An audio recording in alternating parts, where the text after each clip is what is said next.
That coffee's doing something down there, making some kind of gurgly sound. I'm sure looking forward to it.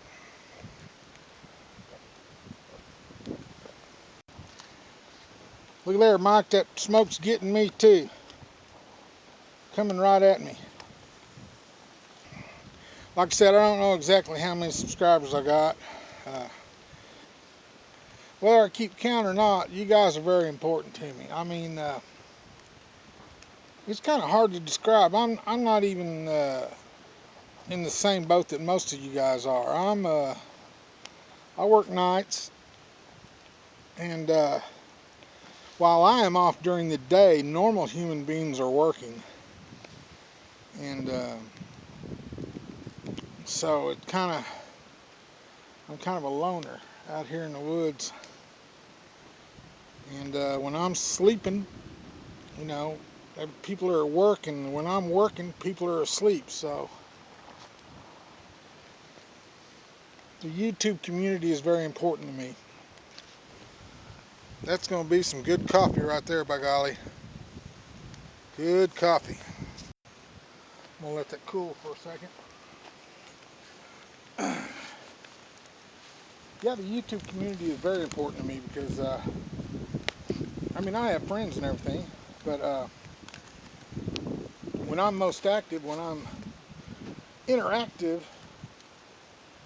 with my peers, it's usually online. We're taking our own personal experiences and we're putting them on video for others to experience.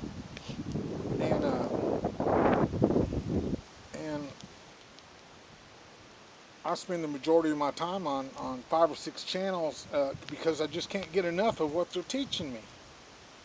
You know, and sometimes I just don't feel like looking at gun videos or knife videos. When I do want information on a knife, man, I check out that Virtual Vice channel. You know, Waco, Japanese fella, amazing. What a hunter too. Oh man, he drops those stags. He's got a garage full of racks going all the way around his garage. And now other hunters are like O'Neill at Briar Goat Killer and golly, Nick and Sean. Oh man, I got to tell you, last night Nick was shooting the video and Sean was across the field, and they were waiting on these does. There was several does, and there was a buck in there somewhere. Well, Nick had already taken the shot, and he was pretty sure he hit his deer, but you know it ran off, and you have to give him time to go down, and plus you don't want to spoil another hunter's shot. So Nick was sitting tight, and he's looking across the field at Sean's position, and Sean's kind of looking back across the field at Nick's position, and Nick could see the deer going behind Sean. There was a line of them, and you could see it on the video. And I mean, I was, oh Lord, turn around, Sean, turn around, Sean. And Nick's going, turn around. You know, he's whispering. He doesn't want to bust him out or anything.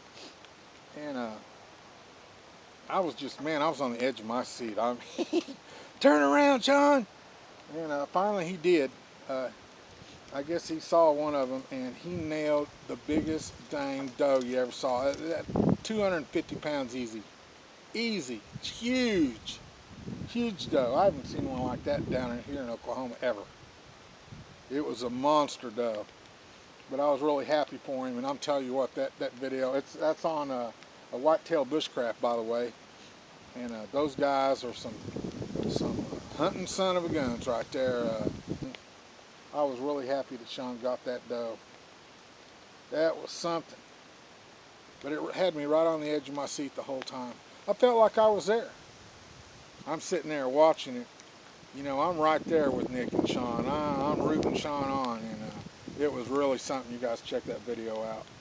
It's on, like I said, Whitetail Bushcraft. And O'Neill over there at Briar Goat Killer, he's a deer hunting son of a gun too. I mean, he doesn't mess around. He can skin a squirrel faster than anybody I've ever seen. But you know, I mean, everybody's got their own method.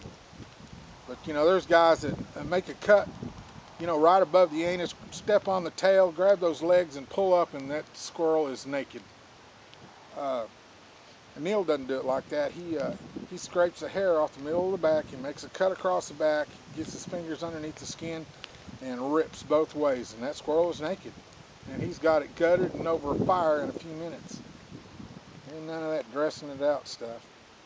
That's how you clean and skin a squirrel. Those guys are big time hunters. Anytime I want some hunting advice, it's good to have friends, right? And Waco, man, what a knife guy. He's amazing. But I'll tell you what, this axe business, I've gone from survivalist, seriously, to prepper to bushcraft. Nothing fancy is the one that got me interested in this in the first place. Let me check these raviolis.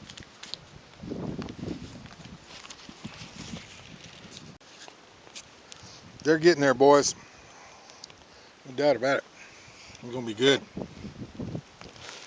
Wow. Yeah, it's gonna be tasty. Boy, I like this little billy pot. See him smoking? Boy, I like this little billy pot. That's really something. It'll last me a long time. That's some good heavy duty stainless steel there. Anyways, like I was saying, Nothing Fancy is the one that really got me into this. I can't even remember why I turned on YouTube or went to YouTube, but anytime you need to see something about a product, there's usually somebody on YouTube that's done a video on it.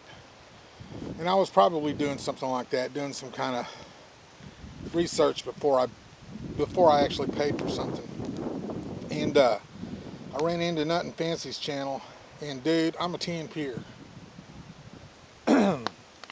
He's a great person. He's got a great family, and I got a lot of respect and think a whole lot of him. But he's totally tactical, man. And I'm into the EDC thing big time. If you've seen my videos, you know I am. I found a channel called Skogniv, and I've mentioned them before. That's Leaf's channel, and his buddy Cody's on there quite a bit. Cody's a knife maker, I think. And they really turned me around. I left all that tactical stuff, and I've gone from ballistic nylon and to leather. What can I say? I like that canvas and leather, and it's a whole different natural thing going on there. And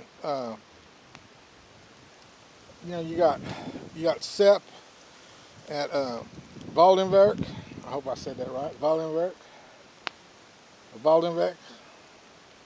That means forest craft, by the way. That's not Sepp's last name. And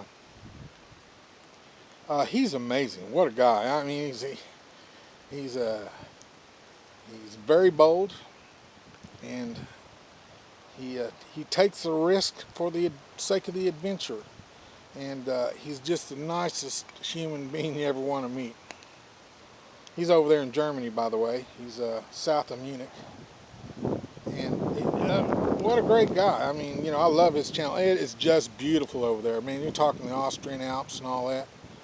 Just beautiful. And all the mountains that are surrounding his hometown up there, or where he lives at. And then you got Mitch at Native Survival.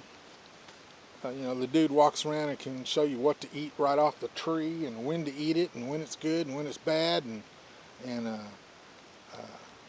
he's an amazing naturalist too. I mean, and then and the guys at US Frame. I'm chomping at the bit, waiting for them to put out another video.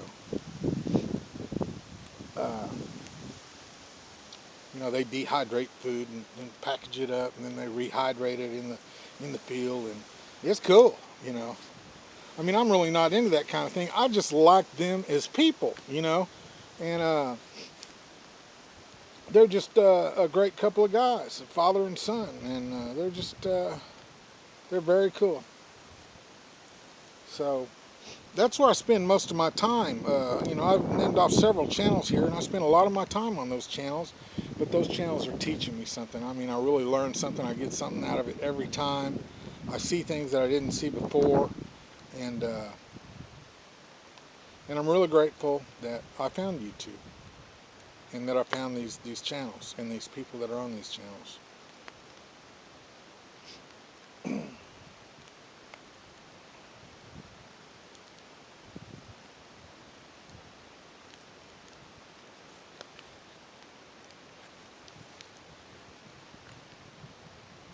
And I'm really grateful that you guys found me.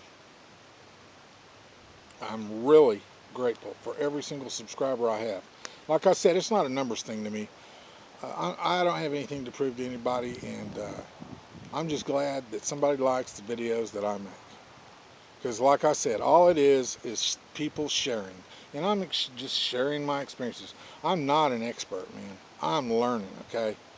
I'm just showing y'all videos of me learning, or what I've learned, or, uh, through the experiences of my past, 52 years. Yeah, I'm 52 years old, man. I'll be 52 in February.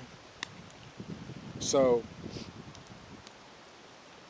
and I appreciate y'all sharing your videos with me. I mean, I get a kick out of some of them. Some of them are hilarious. Some of them are very thought-provoking. Some of them are just genius. And some of them are very heart-touching. Uh, some of them make you stand up and salute. I mean, you guys rock. There's a good community here among bushcrafters.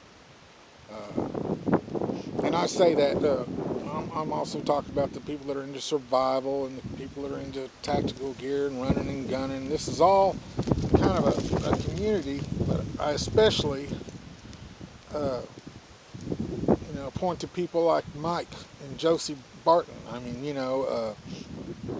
and like I said, Skog Nev and Sepp at Waldenberg and U.S. Frame and Native Survival and all these guys. What a wonderful community. There's so much to learn, and I dig it.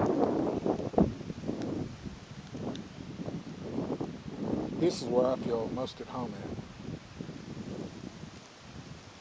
Kind of got to keep turning around, looking behind me though.